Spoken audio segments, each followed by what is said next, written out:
दोस्तों, एक पति अपनी पत्नी से कहता है कि चलो काफ़ी दिन हो गए हैं, तुम्हारे पीहर चलते हैं, तुम्हारे मायके चलते हैं। लेकिन पत्नी मना कर देती है और कहती है कि मेरा मन नहीं है जाने का, और फिर पति अपने काम पर चला जाता है। लेकिन जब वो शाम को अपने घर वापस आता है और कहता है कि सपना कहाँ है, उसकी जो पत्नी होती है वो कहाँ है, तो घर वाले कहते हैं कि जो सिंदारा लेकर आया था वो उसके साथ चली गई।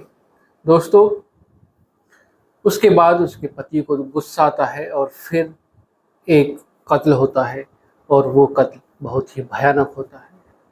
और जब न्यूज़ में, अखबारों में यह सब हेडिंग बनकर सब अखबारों में निकलता है तो सबके पैरों के तले से ज़मीन खिसक जाती है। सब सोचने और समझने के लिए मजबूर हो जाते हैं कि आखिर ऐसा कैसे हो सकता है। तो दोस्तों, जानते हैं आज की इस कहानी के माध्यम से पूरी घटना को शुरू से आखिर तक। दोस्तों, अगर आप चैनल पर पहली बार हैं, चैनल को सब्सक्राइब करें, वीडियो को लाइक करें, शेयर करें और कमेंट करें। बेल आइकन ज़रूर दबाएं, जिससे कि मेरे आने वाली हर एक वीडियो आप तक पहुंच सके और आप क्राइम से रूबरू हो सके। तो दोस्तों, चलते हैं, जानते हैं हर रोज़ की तरह शुरू से आखिर तक पूरी घटना को। नमस्कार दोस्तों, मैं अनुज आज आपके लिए जो ये कहानी, ये घटना लेकर आया हूँ, ये है उत्तर प्रदेश की। उत्तर प्रदेश का एक ज़िला है मेरठ, और मेरठ का ही एक थाना लगता है दोस्तों भावनपुर, और भावनपुर की एक जगह लगती है कीना नगर। दोस्तों, कीना नगर का रहने वाला रविशंकर, जिसकी उम्र 28 साल होती है, 2 अगस्त 2025 की सुबह 7 बजे सुबह 7 बजे के आसपास वो अपने ससुराल, यानी कि जो उसकी पत्नी होती है, उसके मायके फ़ोन करता है। गंगानगर थाना क्षेत्र का एक गांव लगता है अमेड़ा।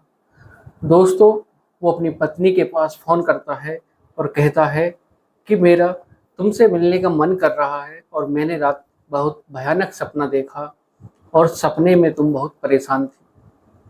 दोस्तों, उसकी पत्नी कहती है कि ठीक है, आ जाओ मिलने के लिए, और फिर वो वहाँ पर पहुँच जाता है उससे मिलने के लिए। दोस्तों, जब वो उसके पास पहुँचता है तो पूछता है कि जीजा जी कहाँ पर हैं, तो वो कहती है कि वो तो अपने काम पर गए हैं। और फिर पूछता है कि तुम्हारी बहन कहाँ है, वो कहती है कि वो भी अपना काम कर रही हैं, और जो बच्चे होते हैं वो अपने भी काम पर चले जाते हैं। दोस्तों, उसके बाद वो कहता है कि ठीक है, चलो ऊपर वाले कमरे में बैठकर बातें करते हैं। दोस्तों, वो दोनों ऊपर चले जाते हैं। ऊपर जाने से पहले जो मेन गेट होता है, मुख्य द्वार होता है घर का, उसको वो बंद कर देता है, और फिर ऊपर कमरे में बैठकर वो उससे बातें करने लगता है, और फिर कहता है कि मैं तुम्हारे लिए एक हार लेकर आया हूँ। और जब उसकी पत्नी यह सब सुनती है तो वो बहुत खुश हो जाती है और कहती है कि ठीक है, जल्दी दिखाओ कि कौन सा हार लेकर आए हो। तब पति कहता है कि नहीं, पहले तुम आंखें बंद करो, मैं अपने हाथ से ही उस हार को तुम्हारे गले में पहनाऊंगा। दोस्तों, उसके बाद उसकी जो पत्नी होती है सपना, वो आंखें बंद करती है और बहुत खुश होती है वो कि उसको एक हार मिलेगा, और वो उस हार का इंतज़ार कर रही थी। और तब उसका जो पति होता है रविशंकर, वो एक धारदार हथियार निकालता है और उसके गले को रेत देता है। सपना को पता भी नहीं था कि उसके साथ ये होने वाला है, और जैसे ही उसका गला रेता जाता है उसकी चीखें निकल जाती हैं, और जैसे ही उसकी चीखें निकलती हैं, जो उसकी बहन होती है उसके कानों तक वो चीखें पहुंच जाती हैं।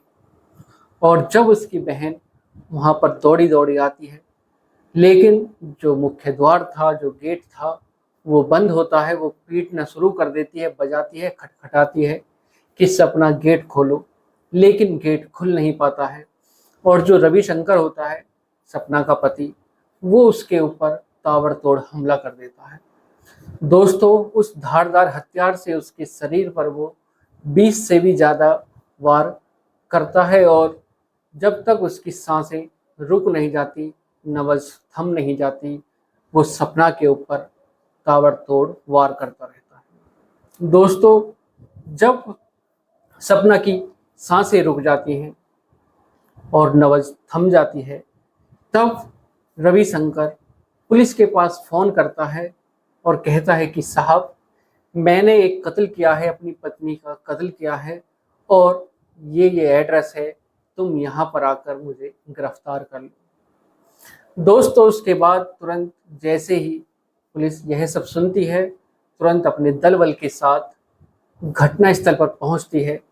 और वहां पर पहुंचने के बाद जब पुलिस देखती है कि वहां पर हुजूम जुड़ा हुआ है, लोगों की भीड़ है और जो सपना की बहन है वो गेट पर बैठी हुई रो रही है। पुलिस आने के बाद सपना की बहन पुलिस से कहती है कि साहब, जल्दी से गेट खुलवाओ, मेरी बहन खतरे में है, मैंने उसकी चीखें सुनी है। तब इंस्पेक्टर साहब कहते हैं कि रविशंकर, जल्दी से गेट खोलो। और फिर जो वहां पर लोगों की भीड़ जमा हुई थी वो भी सोचने लगते हैं कि यहाँ पर पुलिस को इन्फॉर्म किसने किया, पुलिस यहाँ पर कैसे आ गई। लेकिन किसी को पता नहीं था कि पुलिस को भी रविशंकर ने बुलाया है। दोस्तों उसके बाद 15-20 मिनट के बाद दरवाज़ा खुलता है और दरवाज़ा खुलने के बाद जैसे ही पुलिस उस कमरे का नज़ारा देखती है, वो भी सोचने और समझने के लिए मजबूर हो जाती है। और जो सपना की बहन होती है वो जब दरवाज़ा खुलने के बाद कमरे के अंदर प्रवेश करती है, उसकी भी चीखें निकल जाती हैं और वो कुछ सोच नहीं पाती है, कुछ कह नहीं पाती है। दोस्तों अंदर का जो नज़ारा था, जो सपना होती है वो खून में लथपथ पड़ी थी और जो रविशंकर था वो भी खून में लथपथ था। रविशंकर ने जो सपना के ऊपर ताबड़तोड़ वार किया था, हमला किया था, और उसकी जो खून की छींटें थी, रक्त की जो छींटें थी, वो रविशंकर के कपड़ों पर आई और वो रविशंकर भी खून में लथपथ हो जाता है। दोस्तों उसके बाद पुलिस रविशंकर को गिरफ्तार करती है और डेड बॉडी को पोस्टमार्टम के लिए भेज दिया जाता है। दोस्तों पुलिस जब रविशंकर से पूछताछ करती है और फिर जब रविशंकर पूरी कहानी बताता है, पूरी घटना को बताता है, तो वो कहता है कि साहब, दिसंबर 2024 में मेरे लिए रिश्ता आता है सपना का। और जब सपना का रिश्ता आया, जब हमने उसका फ़ोटो देखा, मैंने और मेरे परिवार वालों ने, तो हम उसको देखकर पहली बार में ही पसंद कर लेते हैं और कहते हैं कि ठीक है, हम शादी करने के लिए तैयार हैं। दोस्तों जो सपना के माता पिता होते हैं वो 18 साल पहले ही गुजर जाते हैं और जो सपना होती है वो उसके बहन और जीजा ने, जब वो 5 साल की थी, जब उसके माता पिता की मौत हो चुकी थी, उनकी मृत्यु हो चुकी थी, और सपना की जीजा और जीजी बहन ने ही सपना को पाला पोसा, पढ़ाया लिखाया और उसकी शादी भी की। दोस्तों जब सपना की शादी हो जाती है 23 जनवरी 2025 को, सब ठीक ठाक चल रहा था। लेकिन जब भी रविशंकर सपना से कुछ बातें करता, तब वो बीच बीच में अपने जीजा को ले आती और कहती कि मेरे मुन्ना जीजा ऐसे, मेरे मुन्ना जीजा वैसे। बीच बीच में हर समय वो अपने मुन्ना जीजा की ही बातें करती और जब भी रविशंकर उससे बातें करने की कोशिश करता, लेकिन सपना अपने जीजा को बीच में ले आती और उन्हीं की बातें हर समय किया करती। जब समय बीतता जाता है, रविशंकर सपना को समझाता है कि तुम्हारी शादी हो चुकी है, अब तुम हर समय जो अपने जीजा की बातें करती हो उन्हें करना छोड़ दो। लेकिन सपना मानती नहीं है और वो उस आदत को छोड़ती नहीं है। हर समय वो जब देखो अपने जीजा की ही बातें करती, उन्हीं से फ़ोन पे बातें किया करती।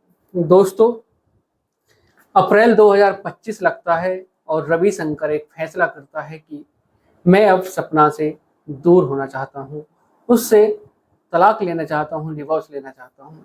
लेकिन उसे तभी पता चलता है कि जो सपना है वो प्रेग्नेंट है और फिर उसका इरादा बदल जाता है और सोचता है कि शायद बच्चे की आड़ में ही सपना अपने जीजा को भूल जाए, उसी में अपने बच्चे में ही वो लगी रहेगी और उसको वो अपने जीजा को छोड़ देगी, उसकी बातें छोड़ देगी। लेकिन ऐसा होता नहीं है और फिर 26 जुलाई 2025 आता है। दोस्तों, सावन का महीना होता है, जो हिंदू रीति रिवाज के अनुसार जो सिंदारा होता है, जो नवविवाहित लड़कियां होती हैं उनके घर पर, उनकी ससुराल में सिंदारा जाता है। उसमें सुहाग की ही कुछ चीज़ें होती हैं, चूड़ी, बिंदी, लिपस्टिक आदि कपड़े। और जो सपना के जो जीजा होते हैं 26 जुलाई को वो आते हैं सपना का सिंदारा लेकर। दोस्तों, 26 जुलाई की जब सुबह होती है तब रविशंकर कहता है कि चलो हम तुम्हारे बहन के यहाँ चलते हैं, घूम आते हैं, तुम्हें भी काफ़ी समय हो गया है बिना घूमे। तब सपना कहती है कि नहीं, मेरा मन नहीं है, फिर कभी चलेंगे। दोस्तों, उसके बाद रविशंकर अपने काम पर चला जाता है। रविशंकर एक किराना की दुकान करता है, उसकी अपनी दुकान होती है और वो अपनी दुकान पर चला जाता है। और जब वो शाम को वापस आता है तो वो देखता है कि जो उसकी पत्नी है सपना, वो घर पर नहीं। और जब वो अपने माता पिता से पूछता है कि सपना कहाँ पर है, तब उसकी माँ कहती है कि उसके जीजा सिंदारा लेकर आए थे और सपना उनके साथ चली गई। दोस्तों, रविशंकर को गुस्सा आता है, लेकिन वो अपने गुस्से को दबा लेता है और किसी से कुछ नहीं कहता। 26 तारीख गुजर जाती है, 27, 28, 29, 30। 2 तारीख को रविशंकर सपना के पास फोन करता है और फिर उससे मिलने का एक बहाना बनाता है कि कुछ ना कुछ तो बहाना होना ही चाहिए। और फिर वो सपना से कहता है कि मैंने रात तुम्हें सपने में देखा, तुम्हारी हालत काफ़ी ख़राब थी, तुम परेशान थी और मेरा तुमसे मिलने का मन कर रहा है। दोस्तों, उसके बाद सपना कहती है कि ठीक है, मिलने के लिए आ जाओ, काफ़ी दिन भी हो गए हैं।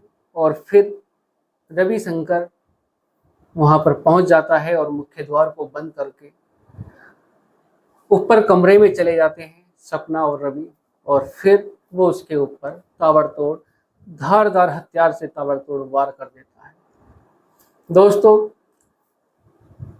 जब सपना की मौत हो जाती है, उसकी सांसें रुक जाती हैं, नब्ज थम जाती है, फिर उसके बाद रविशंकर पुलिस को बुला लेता है और पुलिस उसको गिरफ्तार करके जेल भेज देती है।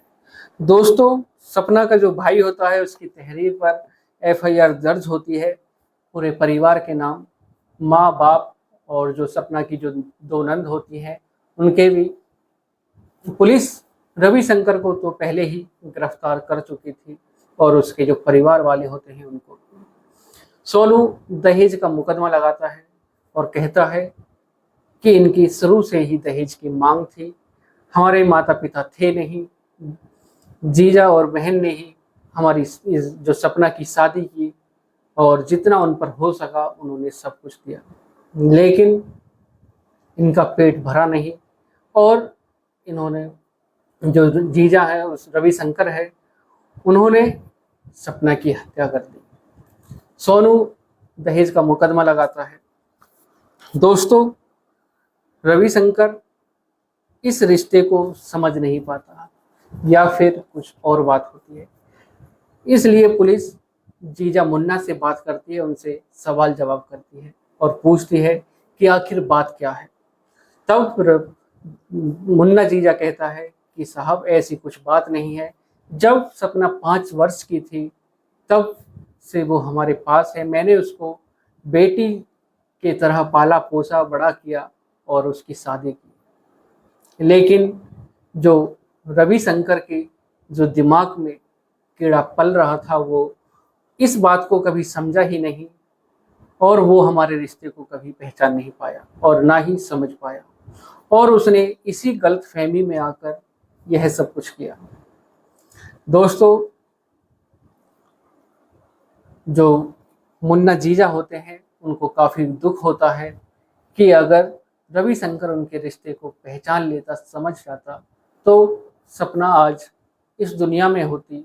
और जो सपना थी वो 8 महीने की प्रेग्नेंट थी। रविशंकर ने ये भी नहीं सोचा कि उसकी कोख में उसका बच्चा है जो 8 महीने का है, और वो भी इस दुनिया को छोड़ जाता है, और उसकी जो माँ होती है सपना, वो भी इस दुनिया को छोड़कर चली जाती है। तो दोस्तों, कमेंट बॉक्स में अपनी राय जरूर दीजिएगा। दोस्तों, इस आज की जो एक कहानी है, इसको सुनाने का उद्देश्य किसी को परेशान करना नहीं, किसी का दिल दुखाना नहीं, बल्कि आपको जागरूक करना है, सचेत करना है, सावधान करना है। सतर्क रहें, सावधान रहें, सुरक्षित रहें। दोस्तों, मिलते हैं एक और घटना के साथ। आज के लिए सिर्फ इतना ही। अगर आप चैनल पर पहली बार हैं, चैनल को सब्सक्राइब करें, वीडियो को लाइक करें, शेयर करें और कमेंट करें। बेल आइकन जरूर दबाएं, जिससे कि मेरे आने वाली हर एक वीडियो आप तक पहुंच सके और आप क्राइम से रूबरू हो सके। दोस्तों, मिलते हैं एक और घटना के साथ। आज के लिए सिर्फ इतना ही। नमस्कार, जय श्री श्याम।